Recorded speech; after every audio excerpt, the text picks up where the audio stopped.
বছর বছর ফেল করছু বছর বছর। হ্যাঁ, এখান থেকে পালিয়ে যা ভিটা থেকে। তোর পড়াশোনার উপরে ছাড়ে কত টাকা খরচ করে জানো তুই? হ্যাঁ, তুই এখন এসছু, চুলগুলো তো সব পাকিলি রে, তুই ছেলের বাপ হয়ে যাবি। পালা ঘর থেকে। এবার ক্ষমা করে দাও গো। তুই কি হয়েছিল? হ্যাঁ, এরকম করে তোমার কাছে ক্ষমা চাইবো, পায়ে ধরবো, তোমাকে বলবো আমি পাস করবো, তোমাকে বলবো আমি ঘরেই থাকবো নি। এক মাস আমার যে বন্ধুরা বাইরে কাজ করে নি, মাসে 40,000 50,000 টাকা করে বেতন, সেখানকেই পালাচ্ছি, ঘরে আর থাকবোই নি।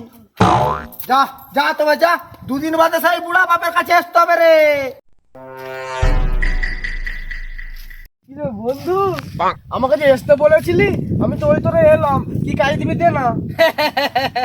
কি হলো হাসু করে রে? দেখতে পাচ্ছ তো কোম্পানির কি অবস্থা। হ্যাঁ, কোম্পানি উঠে চলে গেছে, গ্রামের লোক মেরে তাড়ি দিয়েছে কোম্পানিকে, আমিও পালাচ্ছি ঘর। হ্যাঁ, তুই কি বলু রে? হ্যাঁ,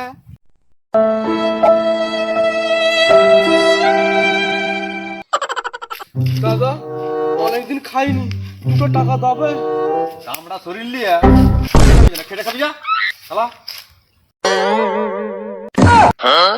কি গেল রে? আমার ফোনটাই গেল রে, যদি 2টা টাকা দিয়ে দিত এরকমটা হতো নি আমার সঙ্গে রে।